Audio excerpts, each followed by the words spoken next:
What is up, Planeswalkers? Theox6 back with some more Magic the Gathering Arena. Today we're hopping back into the new player experience decks, going over red this time. However, making a slight adjustment. I think I'm going to start doing deck techs in this format because I can show off more things at once, talk a little bit more about synergies, and I don't have to be scrolling around, and you guys get a little bit more holistic view of the deck. Now, if you don't really want to watch the deck tech, feel free to find the timestamps to the matches in the description below. So this is what the new player experience red deck is right out of the gate. As you can see, it is kind of a dragon sub theme. A little aggressive based on this curve, but we definitely see a dragon sub theme. And that is something that I'm going to attempt to stick with. This is my consistent deck where essentially all I did was I modified the numbers, took out a few cards, and buffed the numbers of some other cards just to make sure the deck was relatively consistent. Wanted to maximize 4s and 3s and kind of minimize 2s and 1s. I did not add any cards to this deck. All I did was, or I did not add any like outside cards to this deck. I just buffed the numbers. And in the upgraded version, what I did was I took out some of the weaker cards, added what I felt were going to be better cards, and I tried to keep the dragon theme, the dragon sub theme.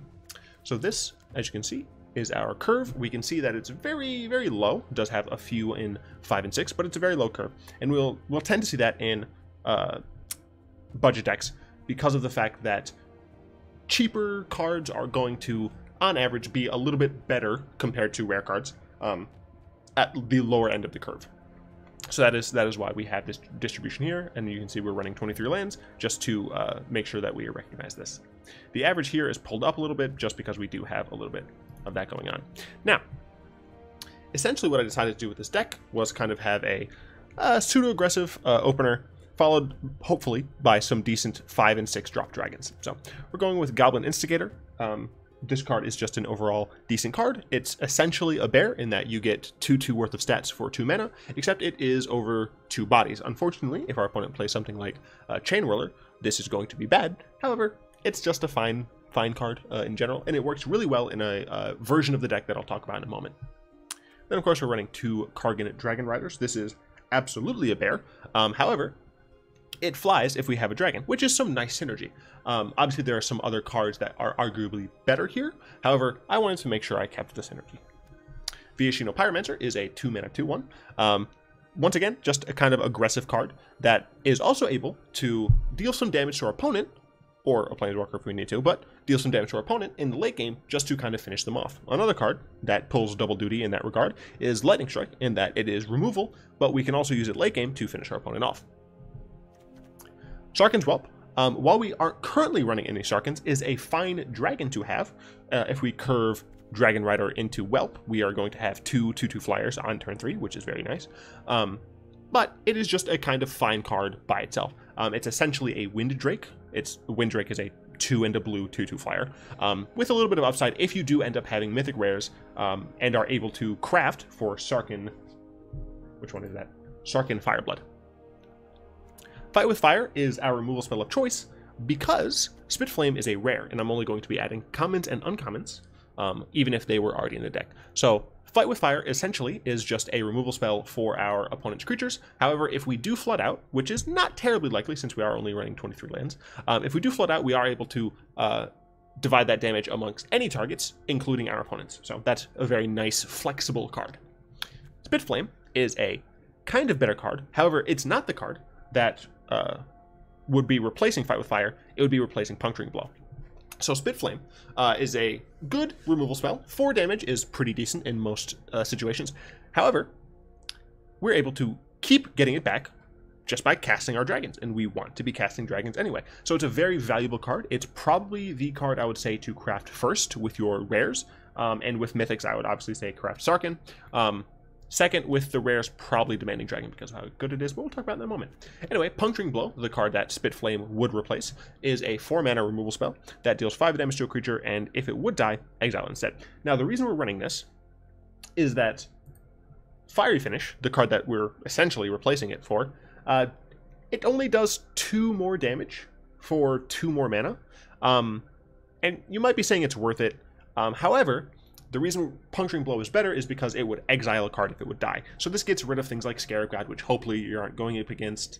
It gets rid of things like the Phoenix, Firebrand Phoenix, Rekindling Phoenix. That's the card.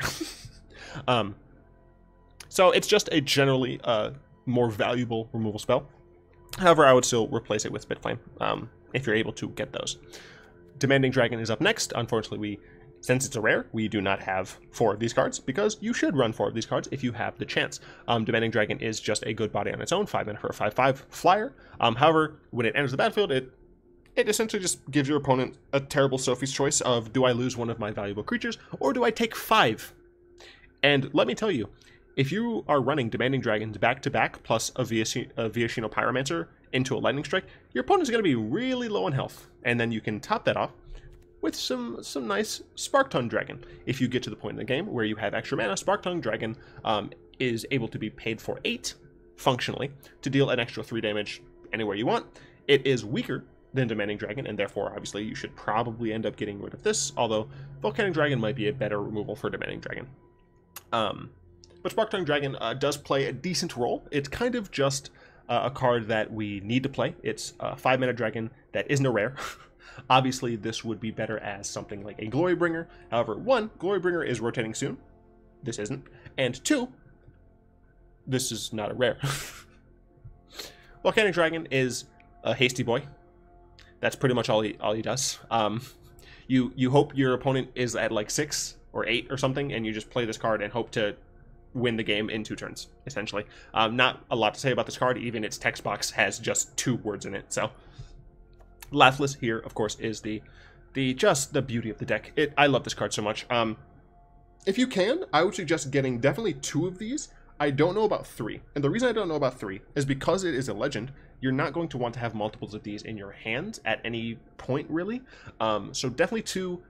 You can try out 3. I wouldn't suggest it. No, I wouldn't suggest it unless you expect to be coming up against a lot of removal spells. So, the deck is relatively straightforward.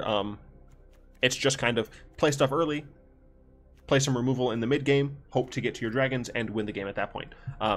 We are running 2 Desert of the Fervents just to make sure we don't flood out as much. We are able to just cycle this card if we need to, and Field of Ruin just to get rid of some of those pesky lands that we might encounter.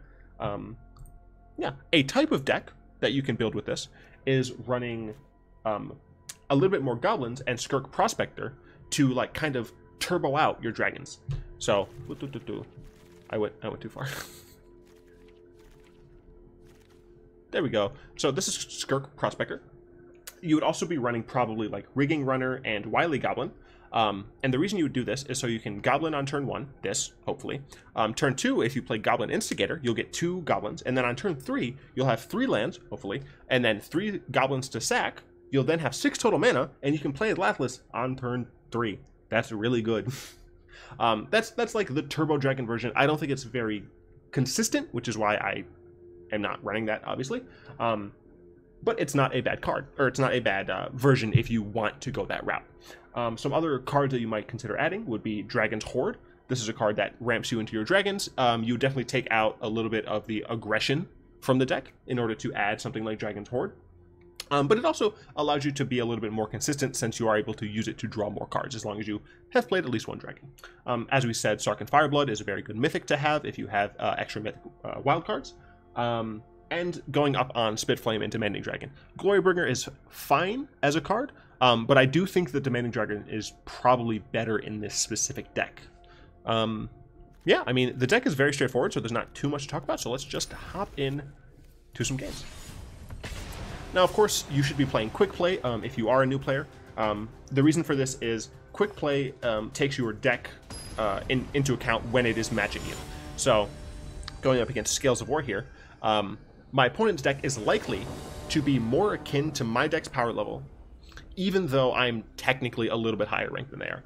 So this is a fine hand. The reason it's fine is we have 3 mana, which is about what we want based on our deck's curve, and we have a turn 2 and a turn 3 play. As you saw in the DeckTech, we did not have 1-drops, so we aren't really going to be expecting them. But we have an easy turn 2, turn 3, as well as a turn 5 once we get there. So this is a very good keeper. let's see what our opponent does. Yeah. I definitely like this deck. When playing it, it made me want to play like actual dragons. Like an actual, like full-fledged, a bunch of rares everywhere dragon deck. Our opponent is probably going to be on an artifact deck based on that Zhalfirin Void. Now we did get another 2-drop here. But what I'm going to do is I'm going to play Pyromancer first, because it is the most immediate damage. It's going to give us technically the best clock, because it deals initial damage to your opponent. Interesting here. Going to play Kite Sail, and they're not going to be hit anything, because it has to be a non-creature. And this can trade evenly. So if we played a Goblin Instigator, our opponent would have been able to chump them pretty easily. So, all right, we got most of our gobos. Got a lot of goblins going on, but let's go ahead and play our Sargon as well. And we will offer them the trade. Even though they're probably going to take it, we are trading 2 mana for 2 mana. We're just wanting to keep our opponent on the defense here. And they might not take the trade, which is just 2 free damage for us. It looks like they decide to take it, which is totally fine. We have a 2/2, and they currently have nothing on the board. So it looks like now that they're playing mono black and using Zhalfirin Void just to help them out. And it looks like they might just be playing Pirates. So here, we're going to be able to play double Instigator. But, very important, our opponent doesn't know that we have this card, because this we drew after they saw our hand.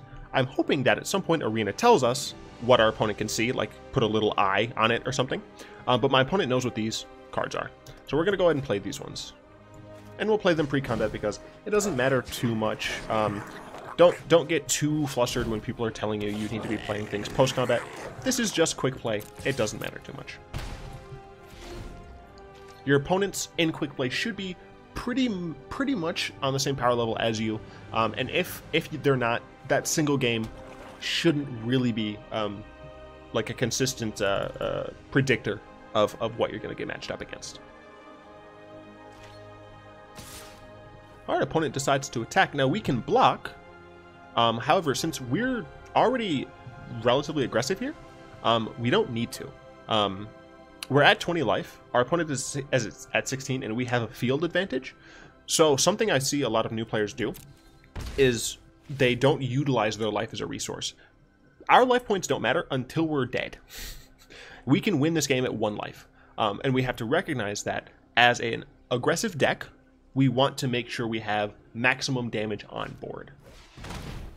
Alright, our opponent plays Raider's Wake. I will have to discard a card, and I'm going to discard Instigator. Now, the reason I'm doing that... Sure, that's fine. So the reason I did that is because I wanted to keep Sparktongue, because if we drew a land, we could play a land and play Sparktongue. However, we did not draw a land, so now we have to decide. Our opponent is likely going to attack again next turn. Do I want to keep this in hand to discard it to save Sparktongue, or is it more valuable to just get this out into play, knowing it is currently going to have flying, to get to attack with it? And I believe it is better to put it into play. The reason for this is, essentially, we're losing one point of attack here, but we're getting it out earlier, and we're getting it out guaranteed. So that's something, stuff like that is something that you want to keep in mind. Even though this is a stronger card in a vacuum, this card is more likely to get us to victory. And they attack again, and I'm totally fine not blocking, because even if they make us discard, we're going to go down to 12. That's unfortunate. So now we're going to discard and lose our things. The reason we didn't play around that is because typically when you see your opponents playing, these types of cards, you don't typically see them playing this. However, new players, they do what they want. So that is very unfortunate. We will need to draw into some more gas here.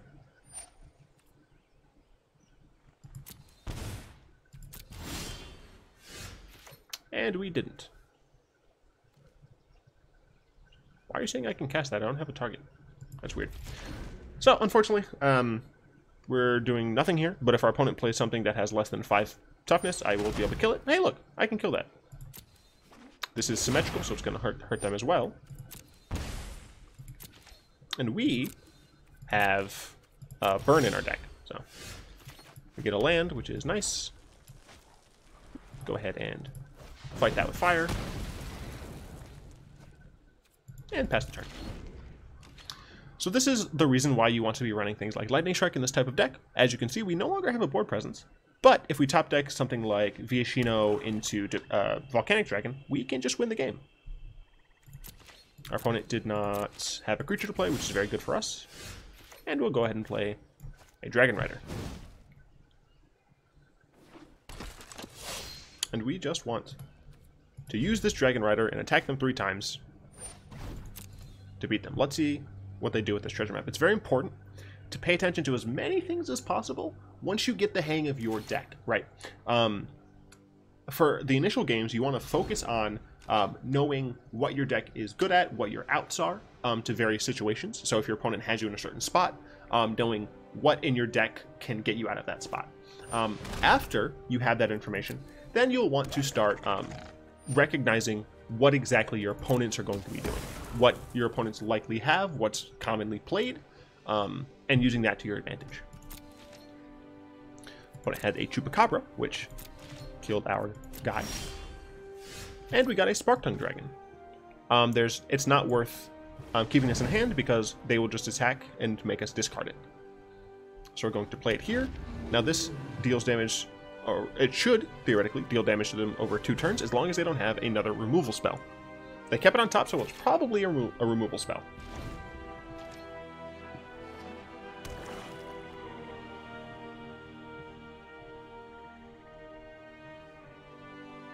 They would need to remove my creature beforehand because I would likely block. So, yep, that is very unfortunate. That's a very good card.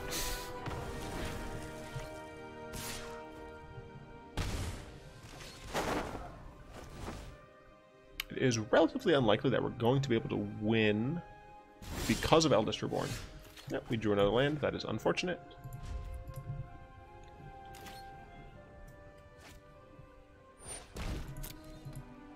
So we could win if our opponent decides to get back Dire Fleet. That would go to 4, and then we could just get Demanding Dragon.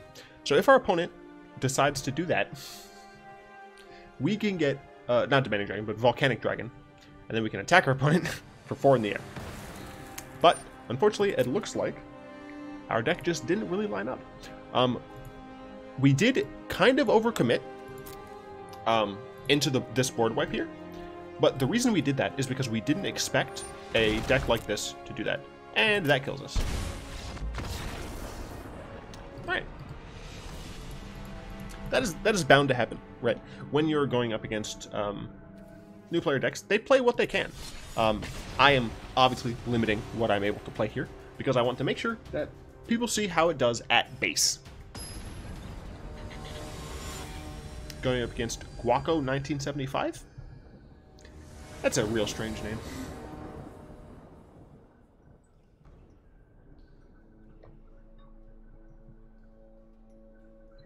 And our opponent's going first.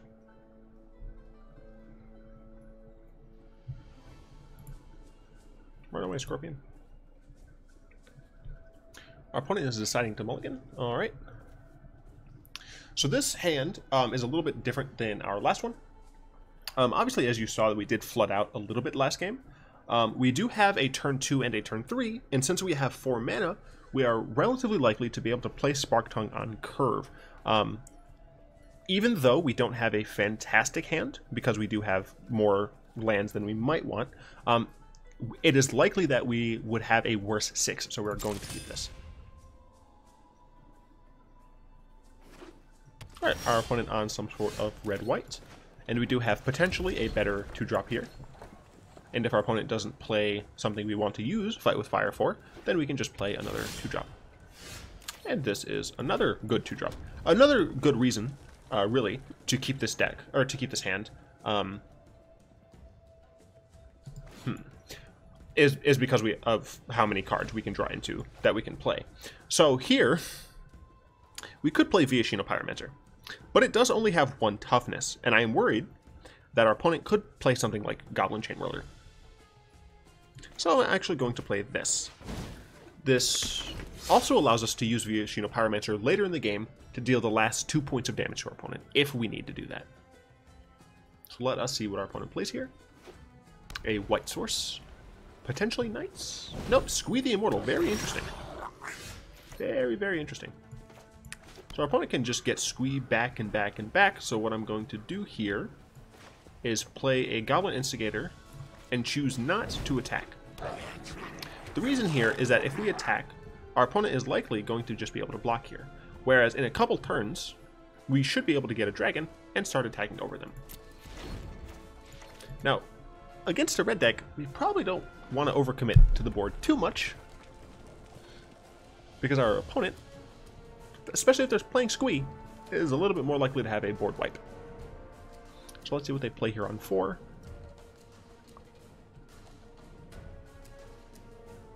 Scorpion! Run away.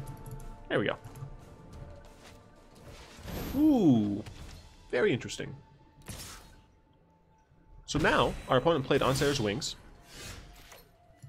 So we are more likely to want to use Fight with Fire here. The reason being, it's essentially a 2-for-1. Because 1, it's forcing them to play Squee again, which will take us essentially their entire turn. And 2, they lose their enchantment. So we're going to go ahead and do that. I'm going to tap this. We're going to go and get rid of that. And it also allows us to attack with our field. So our opponent can play Squee again next turn. That is totally fine. If we draw a land, we will be able to play Sparktongue Dragon. If we don't, we can just play 2 of these. And that won't be overcommitting too much, because we do still have 2 nice dragons in our hand. And our opponent does opt to just go with the Squee here. We did not get another card. However, knowing what his deck is, I'm actually fine attacking with all of my guys now, because my opponent is relatively likely to have just more value. That's totally fine. And here I'm fine recasting that and casting another Instigator. So we're at a point where we have a decently wide field, 6 total damage. That is a 3-turn clock if our opponent is unable to block. Let's see what they do here. Champion. So yeah, it looks like it's an Aura deck. And they play that and Squee. Interesting. So here, I can play Sarkhan's Whelp to get this flying and guarantee an attack through.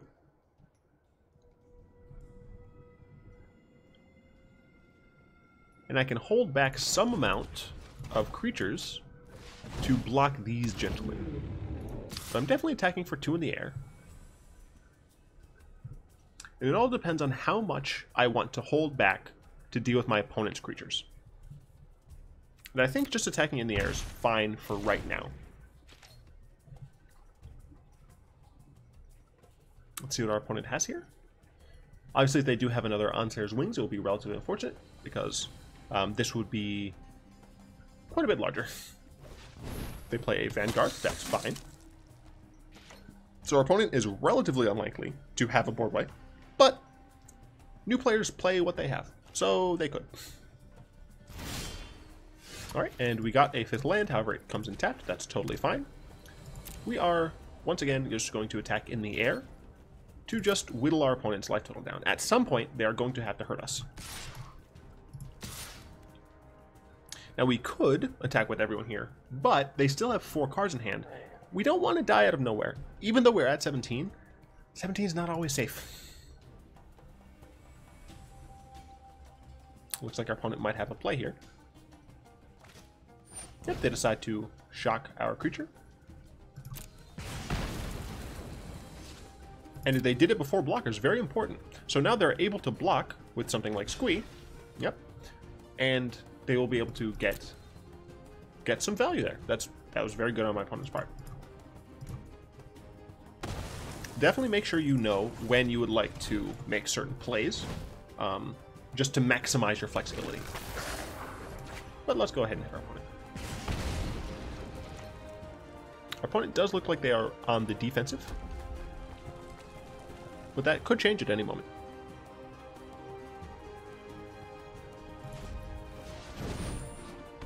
Very good card. Very strong card.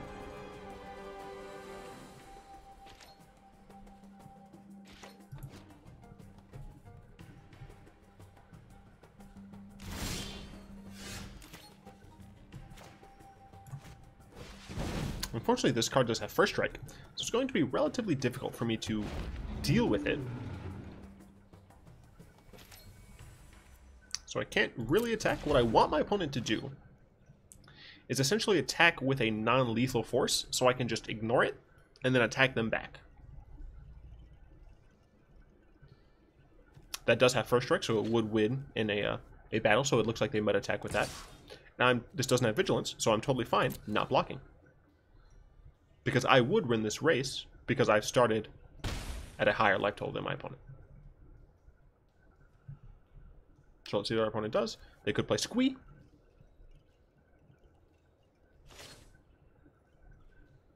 It would be great to draw a Lightning Strike or any of the other removal spell I have. That's unfortunate. Sure. Opponent has another flyer.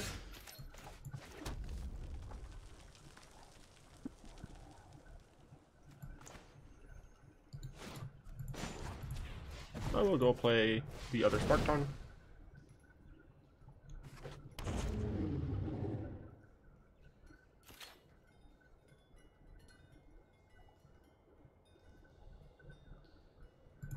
And I'll attack with all of them. The reason is, we can see that they only have one card left in their hand. We have more creatures. We want to make sure our opponent dies. And since they do have Tiana, our window for making that happen is narrowing every turn that we give them. So now we want to make sure we're pretty aggressive.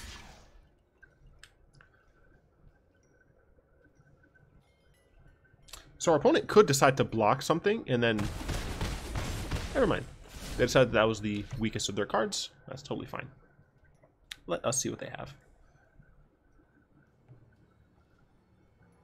Unfortunately, red doesn't have really any ways to deal with enchantments, so this is going to stay there for a while.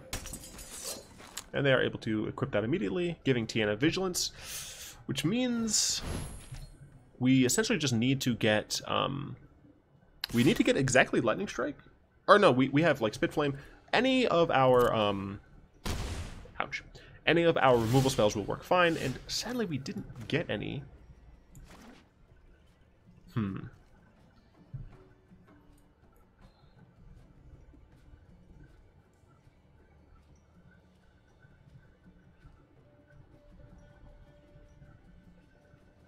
So what we might need to do here is attack with all four of these, right?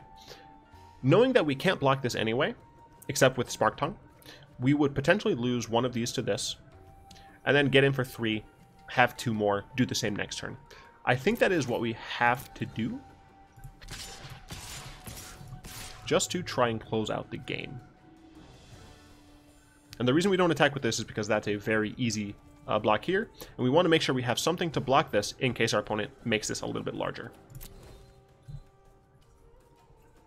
Our opponent's hand, once again, lined up relatively well to what we had. And unlike last game, this game we weren't aggressive enough.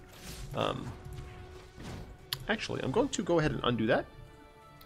The reason is that what I might do is at the end of their turn, I might Field of Ruin one of their lands, just to remove one of the lands, one of the basic lands from our deck, to slightly decrease the chance of us drawing one of those lands.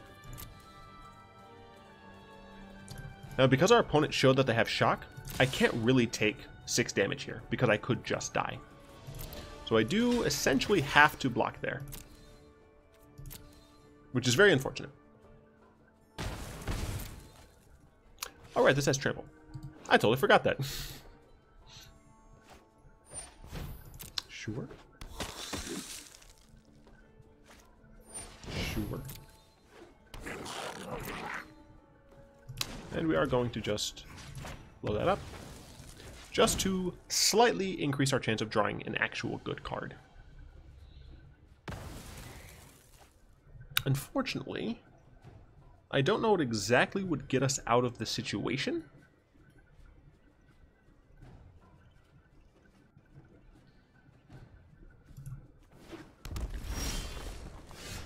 That was not it. So we are dead. Very, very unfortunate.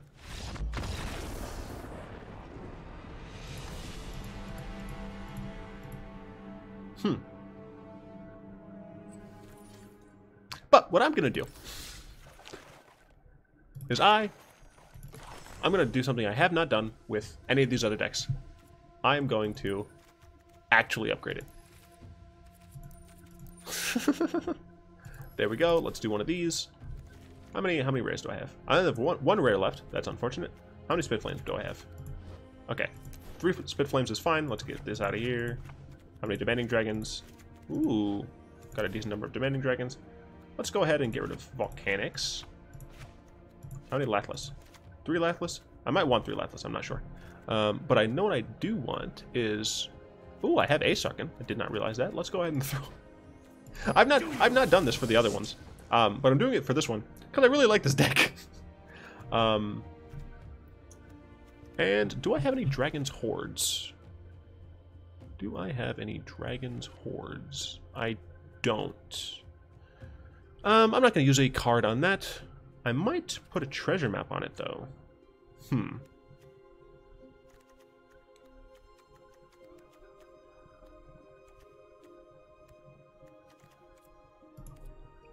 It's now at 318.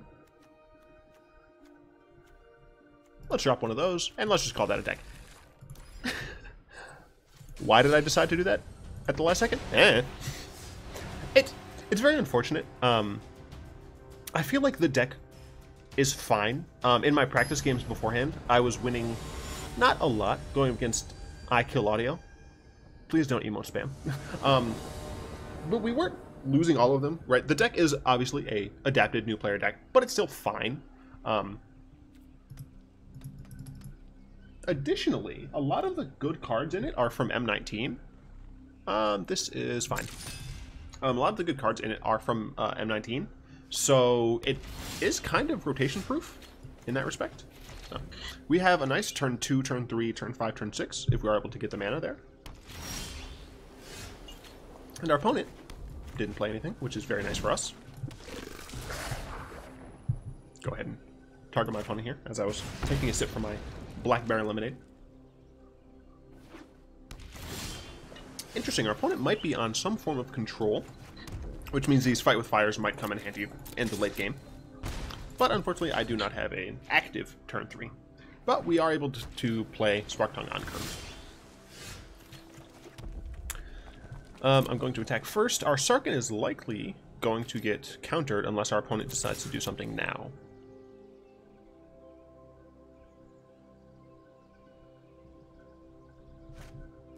Very interesting. Our opponent could have waited. And because they didn't wait, I'm able to land a Sarkhan here. And I'm going to go ahead and discard a Fight with Fire. I got a Spit Flame. Very nice. The reason we discarded a Fight with Fire is because since our opponent is on control, we're not going to need this as much. Especially not 2 of them. So let's see what our opponent plays here. Play it to Fairy. Kind of unfortunate. See what they decide to do with it. I'm known for my excellent timing. Decide to just draw a card. That's no time fine. For a break.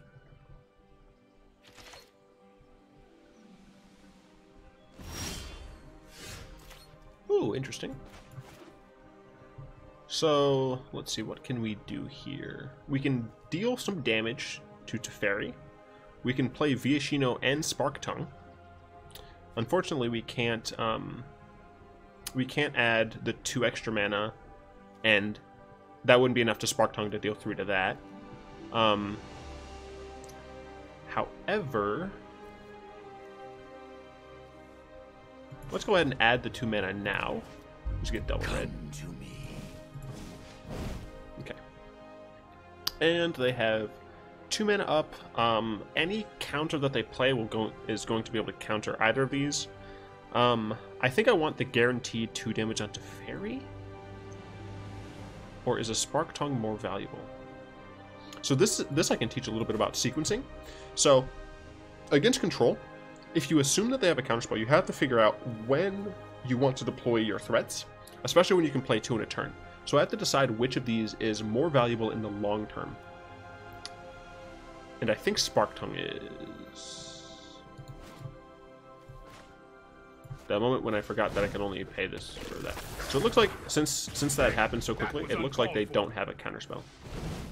Cool. But I do just get that. That's very nice. Sarkhan is still alive and kicking. Let's see what our opponent does here for 6 mana. Play Oath of Teferi. Okay, so they can plus and then minus if they want. They just they didn't activate Teferi. Well, that was a bit of a misplay on my opponent's part. I'm going to go ahead and murder Teferi now.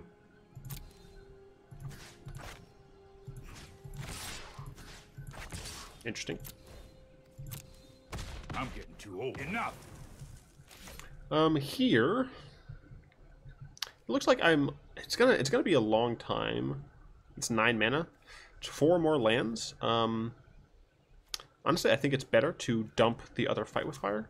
Oh wait, I can just dump Spitflame and get it back. So let us discard Spitflame. Madness. I don't want to play Lathliss just yet. What madness? Because I don't want it to die. Our opponent is on 16. If I add this, it's 7 damage. So that's a 3-turn clock. If I add both, unfortunately, they're likely to board wipe. However, I will be able to just Lathliss. I guess I'll just pay this here. Yeah, I think this is fine. I can ping them with Sarkhan's Whelp. Very helpful. Let's see if our opponent decides to wipe the board here, or if they decide to play Approach here. They do nothing. So this likely suggests they are going to be on Settle the Wreckage. Once again, I'm going to discard my Spitflame. Oh. There we go. I get to ping them at least. Excuse the sirens outside.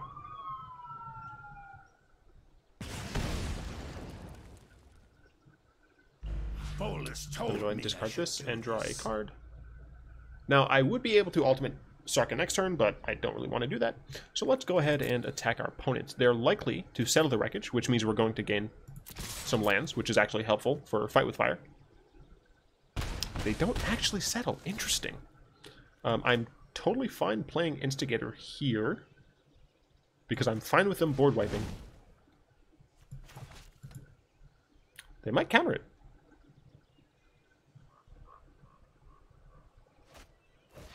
Very interesting. They do decide to counter the Goblin. So that might suggest that they don't have a board wipe in their hand, which means we might be able to ride the Sarkhan to victory. It's a very good deck. Very fun. More than the others, I think you might need the rares and mythics for this deck to really work. Commit. Unfortunate, but they did use a lot of their mana, so we know that they can't settle this turn. Yeah, I mean, we know that they can't settle this turn. So, just gonna attack them. Looks like they have something. Sure, this gets tapped, they get to draw. I put them down to 4. And I can finish them with Fight with Fire, to be honest. I have no reason to play Lathliss, just in case they have some sort of response. Those are sorceries. So my opponent could use Memory here. Ixalan's Binding instead. For the Viashino. For the Whelp. Very interesting. Alright, so they could settle.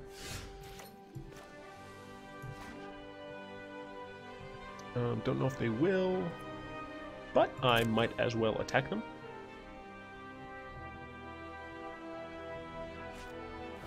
Decide to tap this down again. Go ahead and attack with the Viashino. They're at 2 now. Can go ahead and just play Sarkhan. And once again, I could play Lathliss, but there's not really a reason here. And I'm just going to add 2 mana because I don't want to discard either of these. Yep, I think that is totally fine. And let's see if our opponent is able to get out of it. Yep, they do Fumigate. But our opponent needs... if we draw land, our opponent needs a counterspell. So we drew a land, just not the one that we wanted. So they could have a counterspell here. I think what I'm going to do is discard Desert of the Fervent. I'll show you unhinged. Hey look, I drew a real land. And the reason is because now I can kick Fight with Fire. Let me just make sure. That is 6 mana, 9 mana. Okay, so I can cast a kicked Fight with Fire and murder my opponent. And they haven't had counter spells other than like Own to Ash and Commit, so I think this is potentially fine. One target, Your Honor. Looks like they do have a counter, which is unfortunate, but we do still have a Sarkhan.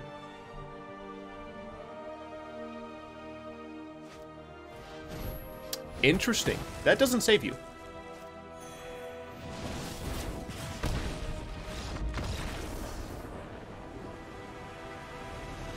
And we won.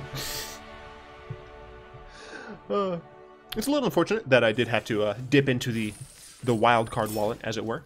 But some of the new player experience decks are worse than others. I definitely suggest checking out the mono white one and the mono black one. I do think so far the ones that I've covered, those are the best. And I'll keep mentioning which ones I think are good to start with and not great to start with. And frankly, even though dragons are awesome, I think you do have to add a few too many rares in order for the deck to be great. So that's kind of my subjective opinion. If you want to play a dragon deck, feel free to just build it up as you're able to. It is a very fun deck when you're just able to play with stupid, big, dumb dragons. It's great.